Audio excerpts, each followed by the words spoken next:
no livro de Provérbios, do sábio Salomão, capítulo de número 7,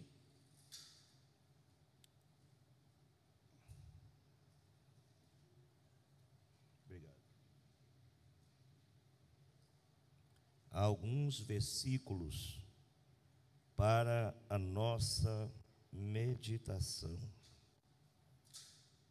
Glória ao nome de Jesus. Culto de jovens, e a Raíri até tinha falado com alguns obreiros para estar pregando, mas não teve como. E aí ficou de eu dar a resposta para ela, e já no finalzinho da tarde foi que eu lembrei. Aí eu disse para ela: não, fica tranquila, eu prego no culto. Próximo, né? Convida aí um dos obreiros aí. E buscando em Deus uma palavra para o coração dos jovens, Deus trouxe-me luz, aquilo que o pastor Miltamar pregou hoje, né? Ele trouxe luz na minha mente, no meu coração, para trazer uma palavra, primeiro, né, para a nossa juventude, alcançando toda a amada igreja. Quem achou o capítulo 7 de Provérbios, digam amém. A palavra de Deus diz assim, a partir do verso 6.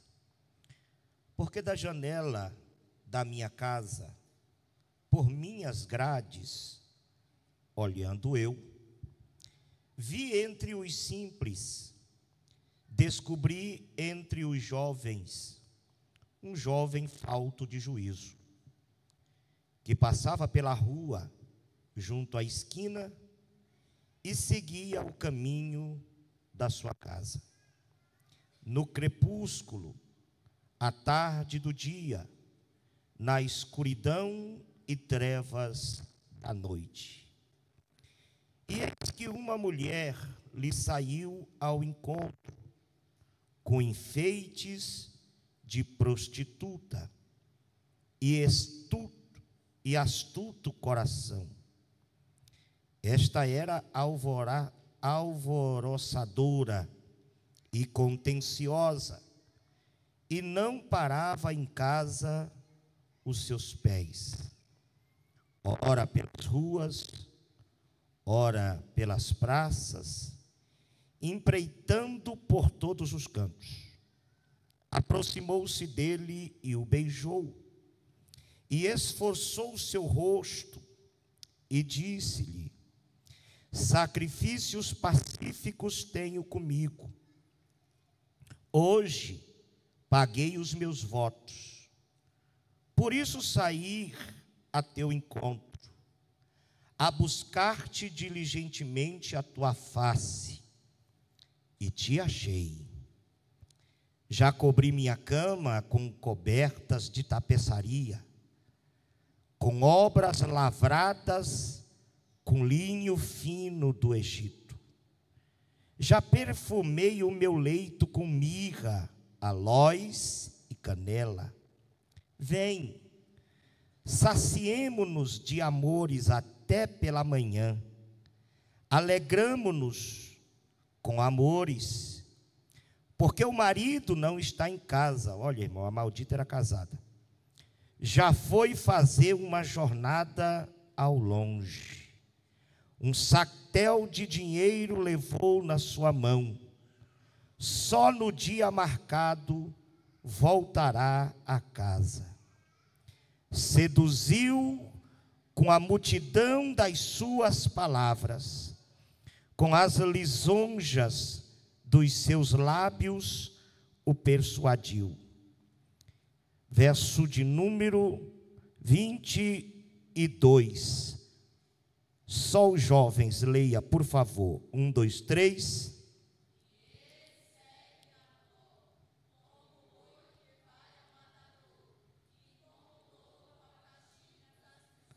Agora toda a igreja, o verso 22, 1, 2, 3.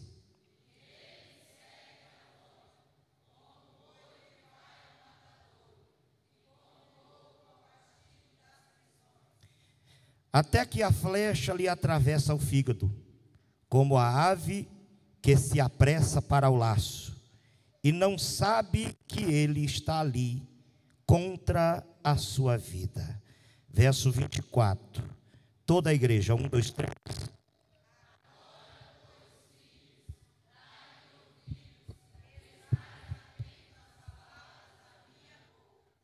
Deus abençoe. Tome os vossos assentos.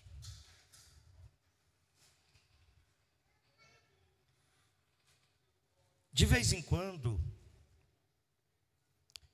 a gente para um pouquinho e começa a analisar o contexto do que a igreja está vivendo nos últimos dias.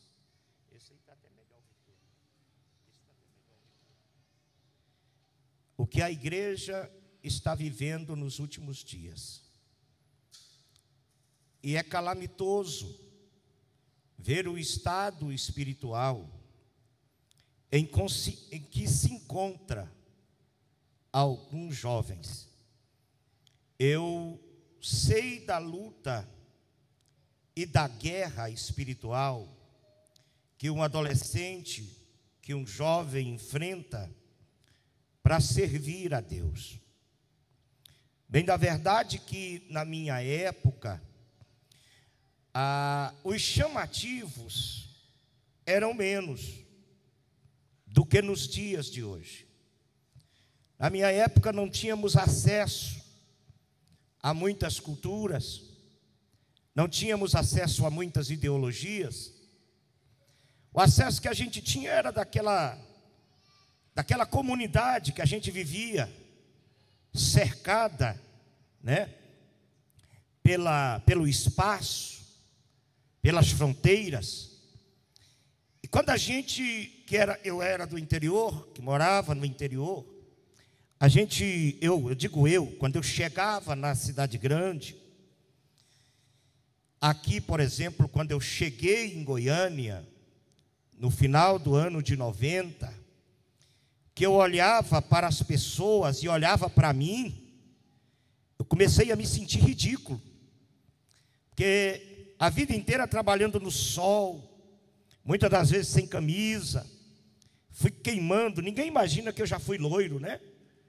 Que eu já fui branquinho. E eu olhava para esses meninos aqui da capital, essas moças, esses rapazes, né? Tudo branquinho, e eu tinha aquelas manchas escuras entre os dedos. E eu ficava me escondendo, porque eu ficava com vergonha, né? E via o quanto era atrasado a região em que eu morava. Mas depois que eu me tornei pai, que eu me tornei pastor, eu dei glória a Deus por aquele lugar tão restrito de conhecimento, de influência externa, porque aquele lugar me fez crescer acreditando na pureza, acreditando na verdade. E com o passar do tempo eu vi que toda aquela simplicidade, toda aquela pureza que a gente viveu outrora, ela desapareceu. Ela não existe mais. Era muito simples você doutrinar um jovem, influenciar um jovem na igreja. Quantos rapazes, quantas moças que nós não ganhamos para Jesus no decorrer do nosso ministério. E esses rapazes e jovens não se desviaram, poucos se desviaram. Eles abraçaram com uma vontade, abraçaram com um desejo, e via na gente a sinceridade de fazer a obra de Deus, e se apaixonava pelo estilo com que a gente trabalhava, de sorte que eles faziam de tudo para nos imitar. Até as crianças ficavam fustigando os pais, porque queriam que o pai desse para ele um paletó. Quantas vezes eu não vi menino, criança de 5, 6 anos, chorar no pé do pai, querendo um paletó, uma gravata, porque queria se parecer com o pastor divino. E quando perguntava para essas crianças o que você quer ser, quando você crescer, o que você quer ser na vida, ele dizia: eu quero ser pastor igual o pastor divino. A gente se tornava aquele modelo perfeito para essas pessoas. Eles não só queriam viver o que a gente pregava, eles queriam imitar o que a gente vivia.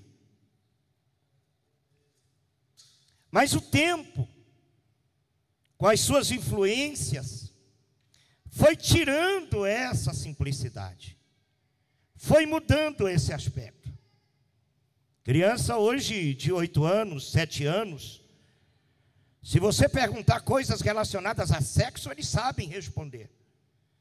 Eles sabem entrar no celular, acessar conteúdos adultos e descobrir coisas. Hoje você vai conversar com um adolescente de 14, 13, 14, 15 anos, ele tenta te persuadir a mudar de ideia e querer trazer ele para o conceito de ideologia que ele tem a respeito de igreja.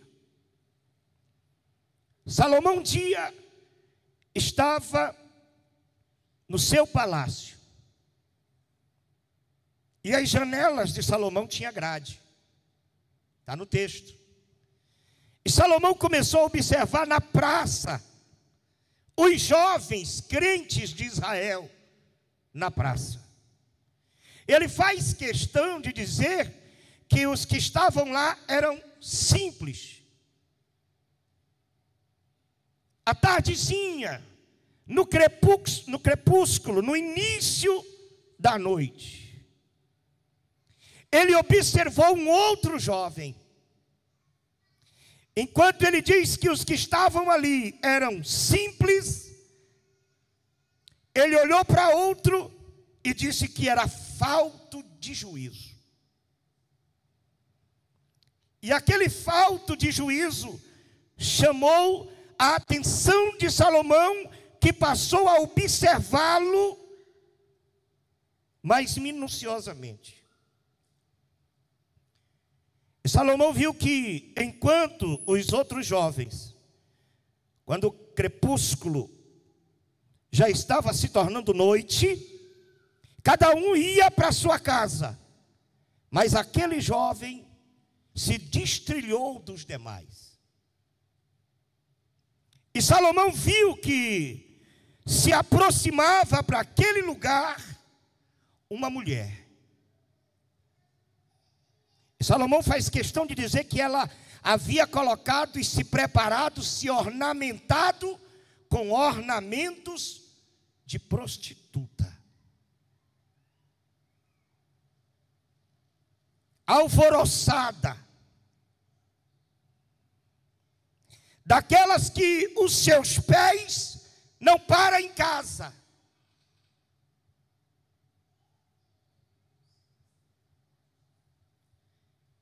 E ela encontra aquele jovem falto de juízo ali, naquele lugar.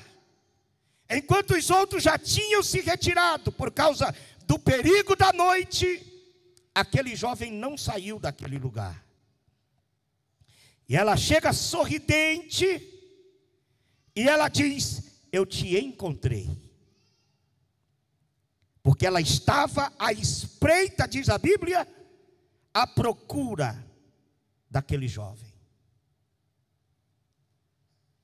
A primeira coisa que eu observo e aplico essa noite: não deixe que a tua consciência seja roubada pela atração das coisas de fora. Quantos jovens da igreja que são atraídos pelo pecado,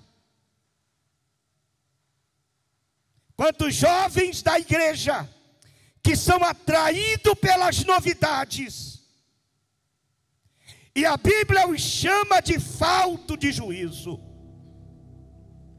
Quando a palavra de Deus fala a respeito de um rapaz que decidiu sair da casa do pai e ir para um lugar distante para curtir a vida, quando ele decide voltar, a Bíblia diz que ele retorna à sua consciência. Ou seja, quem sai da casa do pai e é atraído pelas coisas seculares é falto de juízo.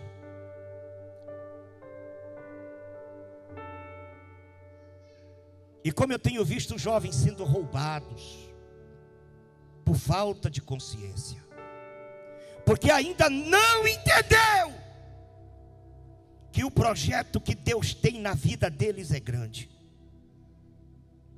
porque ainda não percebeu que a juventude de hoje é a arma secreta de Deus para manter a sua igreja de pé. Porque ainda não parou para imaginar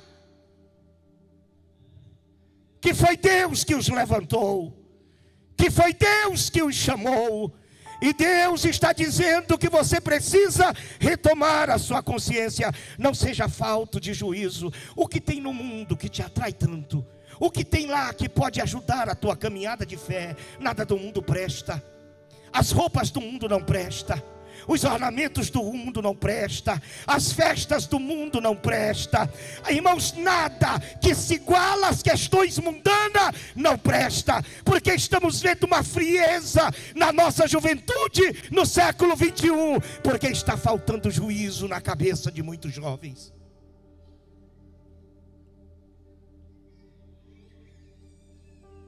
É uma mensagem de consciência para você essa noite. Agora entenda uma coisa, jovens, olhem para mim, adolescentes, olhem para mim. Existem olhos te observando, da janela de algum lugar lá no céu, por entre as grades celestiais, tem um Deus que está olhando aonde você vai, o que você faz, com quem você anda, como você se apresenta diante do mundo. E eu pergunto, até quando você vai viver essa tristeza na sua alma? Até quando você vai viver essa mentira?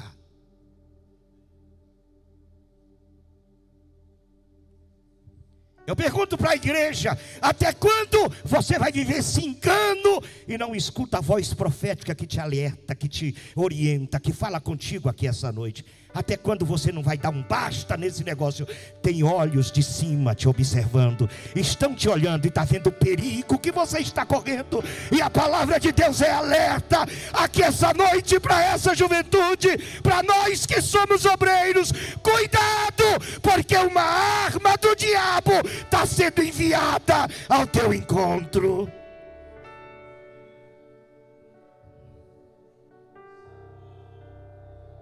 Retome a sua consciência. Comece a olhar para você mesmo e perceba que você é especial. Você não é como os outros. Você não é como muitas igrejas. Deus chamou você para um plano maior.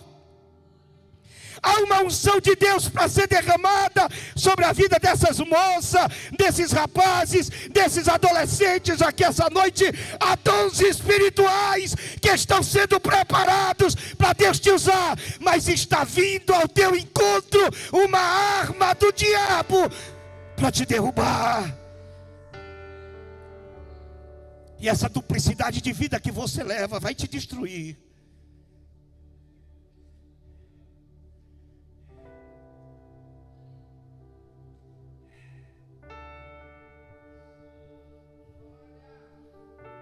Canda lama sobre quem me andará baixeia, reviancho manda cala subenai.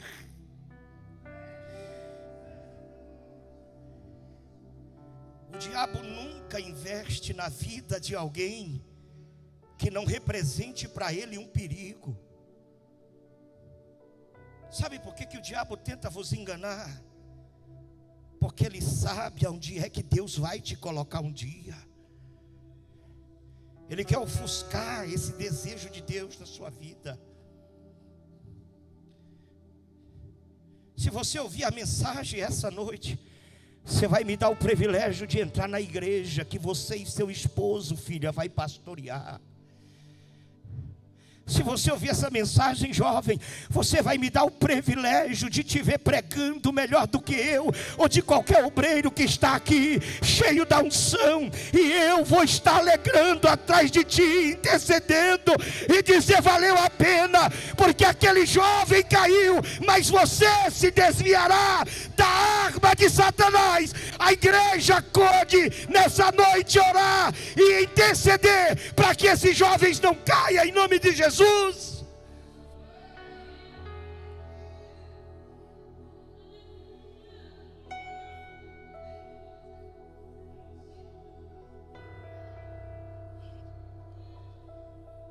E o diabo não investe com uma arma qualquer. Aquela mulher que foi ao encontro daquele rapaz na praça, ela estava muito bem preparada. Ela se enfeitou. Vocês leram comigo. Eu disse aquele dia: meus filhos, tem coisa que não é para a vida de vocês. Tudo relacionado à maquiagem, a pintura nos olhos, pintura nos lábios, pintura nas unhas, está relacionado a culto idólatra e a sedução. Está na Bíblia. Quando você vê um pastor maluco, que nem um pastor divino, em pleno século 21, na época do liberalismo, pregar algo aqui nessa noite, dê glória a Deus e vele pela minha vida, porque ainda tem alguém que tem coragem de te orientar e te ajudar.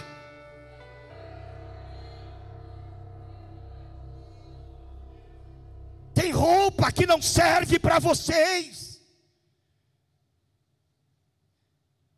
Tem ambiente que você não tem que se comportar igual os ímpios se comportam.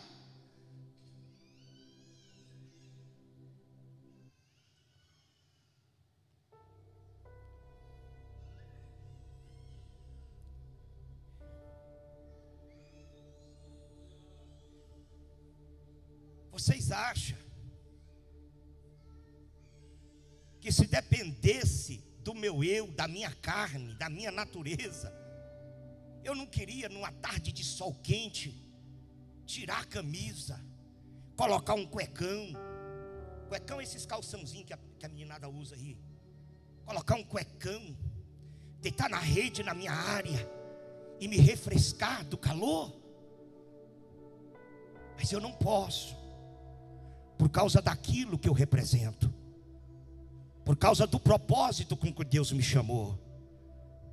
Ele me chamou para ser diferente, para representar outra cultura, a do céu, a cultura da santidade.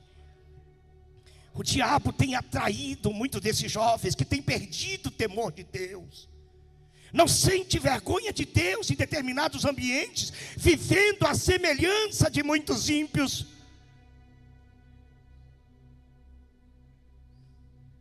Pastor, essas mensagens duras que o senhor tem pregado ultimamente, está começando a me assustar. Eu vou sair da igreja e eu vou chorar, vou lamentar se você sair. Eu não posso ficar sem a presença de Deus e a confirmação do precioso Espírito.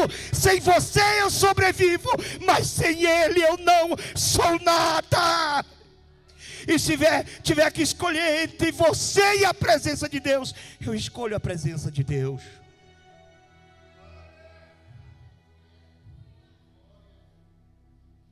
Não é porque o pastor divino é enjoado, é porque eu conheço Deus. Ele já foi na minha casa 2 vezes, Ele já falou comigo 4 vezes sem ter ninguém por perto. Eu sei quem é Jesus, eu conheço Ele.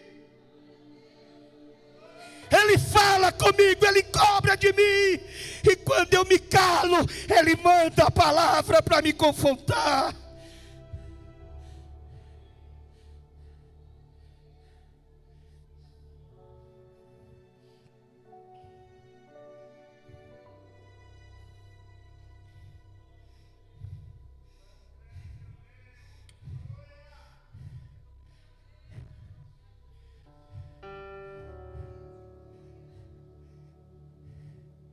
diabo não prepara uma arma fraca.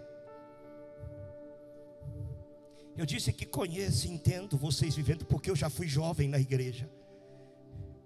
E eu sei dos conflitos que eu enfrentava para conseguir ser crente. Eu trabalhava no posto Floresta. E eu estava no turno da noite.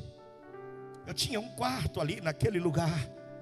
Morava praticamente ali. Foi quando a Edna me conheceu.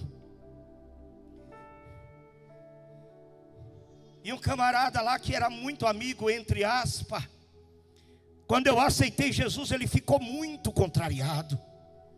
Porque eu era da farra, da bagunça. Eu era alegre. Eu estava falando hoje, acho que era com um vereador. Eu era tão feliz, tão alegre. Onde eu chegava, irmão, fazia um barulhão e o povo gostava de mim. E todo mundo que queria fazer um churrasco, uma pamonhada, não deixava de fora. Chama o divino. O divino tem que vir. Porque eu fazia aquele barulhão. Eu era animado. E aí ele perdeu um dos melhores parceiros. Porque agora eu era crente. Ele chegou um dia lá no posto, por volta de 4:30 da manhã. E eu tinha aceitado Jesus, mas eu era do mundo. Eu participei praticamente de tudo. Sabe o que eu não fiz no mundo? Eu nunca dei conta de matar ninguém, mas tentei. Nunca roubei. E nunca fui preso. As coisas que não aconteceu comigo no mundo. Mas o resto que você pensar, eu experimentei. Quando eu vim para a igreja, eu senti isso no meu corpo. Porque todas aquelas coisas vinha a bebida, vinha o churrasco, vinha as mulheres.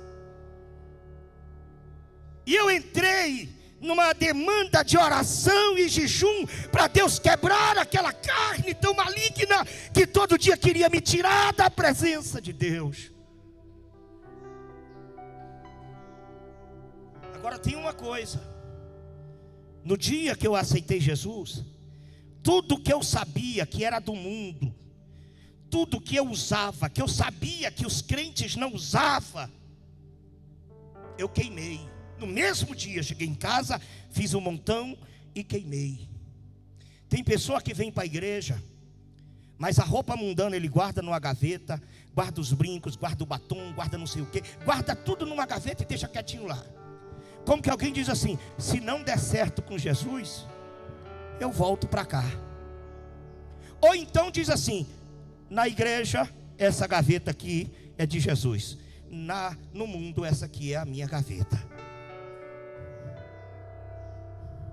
Quando Elias jogou a capa sobre Eliseu, Eliseu estava arando com a 12ª junta de bois.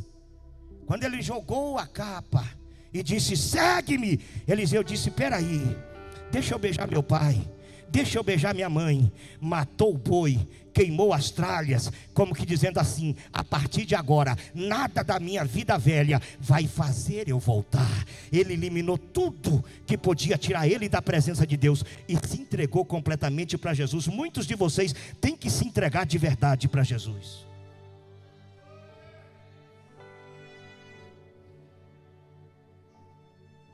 Dá para dizer um amém com essa mensagem ou está difícil demais? Conta aí.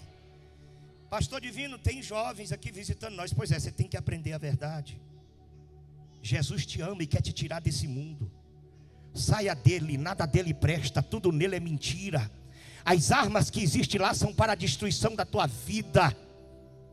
O diabo, irmão, ele não investe em quem Deus não tem plano. Se o diabo está investindo em tua vida, dê glória a Deus essa noite, porque o projeto de Deus é grande na tua vida e você vai escapar dele. Levante a mão, jovens e adolescentes aí, e diga glória a Deus por essa palavra.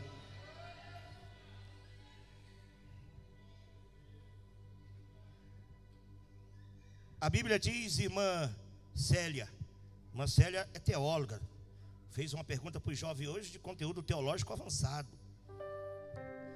A última guerra de Davi, a Bíblia diz que Davi foi contra os filisteus. E disse que um camarada chamado Esbibenob, é isso mesmo, né? Esbibenob tinha em casa preparado uma espada nova para matar Davi. E esse Esbi-Benob era da família de Golias. Ele tinha ódio porque Davi matou Golias. E quando ficou sabendo que vinha para a guerra e que o rei vinha, ele preparou uma espada nova para matar Davi. E no meio da peleja, a Bíblia diz que Davi se cansou. Porque numa guerra de demanda, em que você está vivendo, tendo que decidir entre a igreja e tudo que é atrativo do mundo, você está vivendo uma guerra que traz cansaço. Tem dia que eu estou cansado. 32 anos de guerra, de luta, tentando vencer. E tem dia que essa espada nova aparece. E diz que Davi cansou e Esbi-Benob avançou contra Davi e quase matou Davi.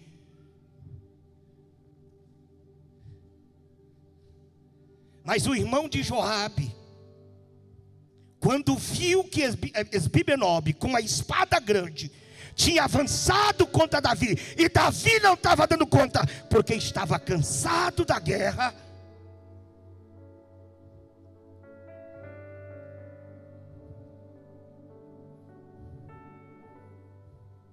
o irmão de Davi pulou na frente de Davi. Se você acredita na palavra que o pastor Divino está pregando para você essa noite, esse irmão aqui, esse que avançou para defender Davi na sua vida, se chama Espírito Santo de Deus. Você sabe que está cansado, que as lutas são intensas. Curve a sua cabeça, fecha seus olhos e diga: Espírito Santo. Diga forte, eu não ouvi não. Diga, jovens, adolescentes, irmãos, diga: Espírito Santo, vai comigo para casa, me defende na guerra, não me deixa cair, porque o plano de Deus precisa se cumprir na minha vida. Aleluia. Deixa o Espírito Santo acompanhar você. E quando houver livramento, quando houver de Deus o socorro que você precisa, mesmo que o teu coração almeja, mas você decidiu não cair, diga glória a Deus, porque você escapou do laço, escapou da morte, e a vitória de Deus é grande para a sua vida. Quantos têm escapado da morte aqui? Levante a mão e adore ao Senhor.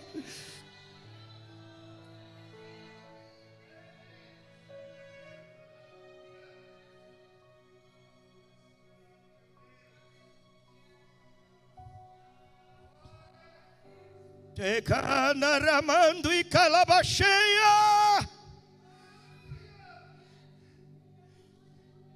Pastor Divino, eu quase caí essa semana. E por que não caiu? Porque o teu amigo entrou na tua frente. Pastor Divino, eu estou sentindo a tentação vindo ao meu encontro. O que eu faço? Chama o Espírito Santo para ser o teu auxiliar. Chama ele para te ajudar. Chama ele para erguer tua mão. Chama ele, ele vai te dar vitória. Não caia. Tem uma arma preparada para o dia do diabo para a tua vida, mas você não vai cair, em nome de Jesus.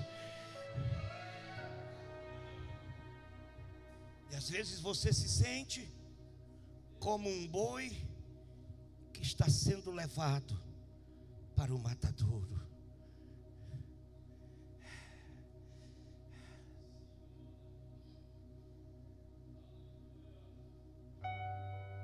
Você sabe que eu senti vontade de cantar um hino?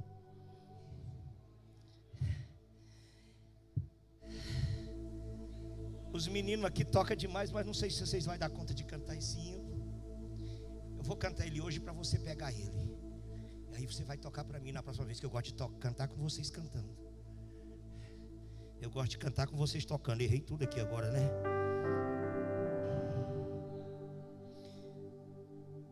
O diabo tem uma arma preparada contra vocês. Salomão não deu conta de gritar para aquele jovem: sai daí, não vai não. A mulher tinha preparado até a cama, já estava tudo planejado. O diabo está visando você, está de olho em você, ele quer destruir você. Salomão não gritou do palácio, ele não fez isso. Mas eu estou gritando aqui essa noite com voz profética de Deus: sai de lá,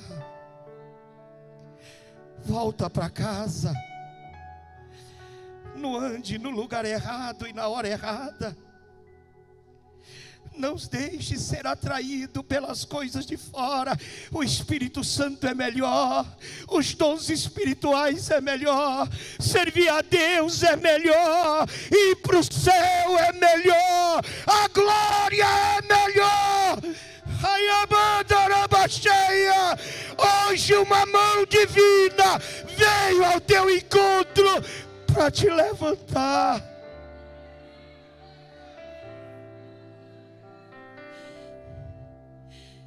Eu ainda sonho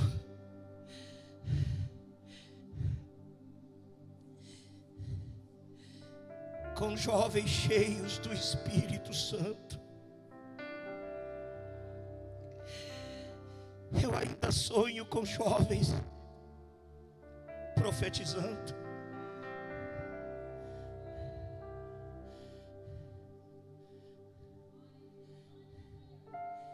E eu não vou deixar de sonhar que quando o Espírito traz uma mensagem instrutiva, a igreja se alegra porque vê que é socorro de Deus para a sua vida.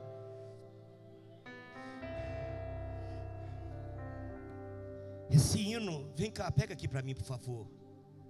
Falou muito fundo no meu coração na primeira vez que eu ouvi.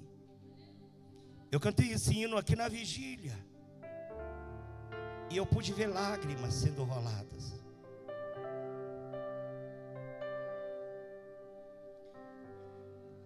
E eu quero que você feche seus olhos e escute esse louvor aqui, porque ele é pessoal para algumas pessoas.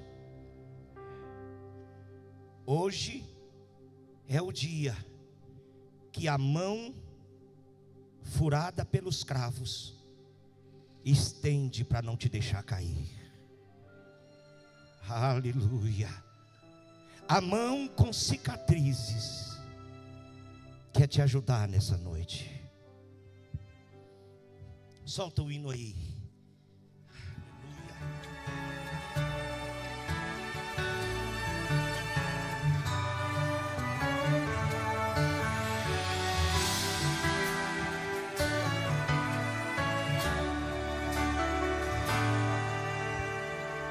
Revirando escombros da minha memória, em meus entulhos encontrei pedaços de mim mesmo em fragmentos, restos de batalha que travei, torrões umedecidos pelas lágrimas dos momentos que passei, apesar dos ferimentos que senti.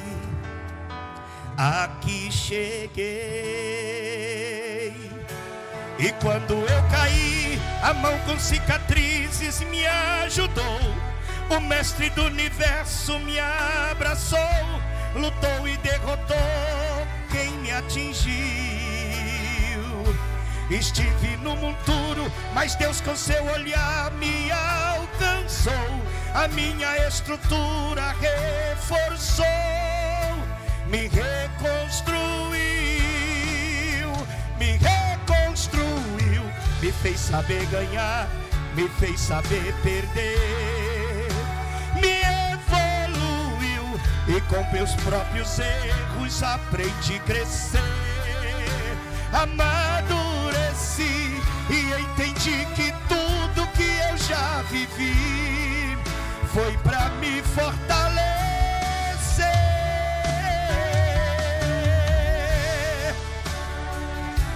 Aleluia! A vitória e a socorro de Deus para a tua vida. Aceite o conselho, filho meu, ouve as minhas palavras.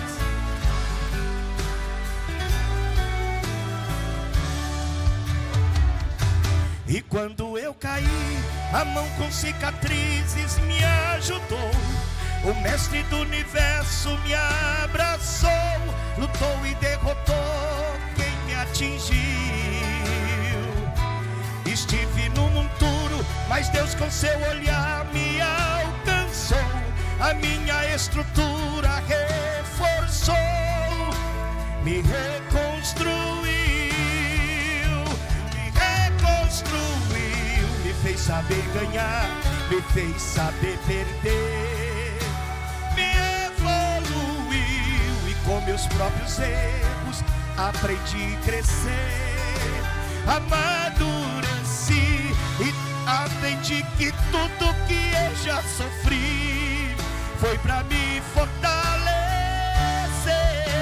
me reconstruiu, me fez saber ganhar, me fez saber perder, me evoluiu e com meus próprios erros aprendi a crescer, amadureci e entendi que tudo que eu já sofri foi pra me fortalecer,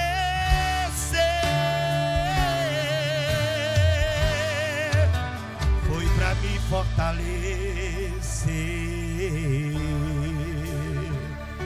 Você ainda pode levantar a mão e dizer glória a Jesus?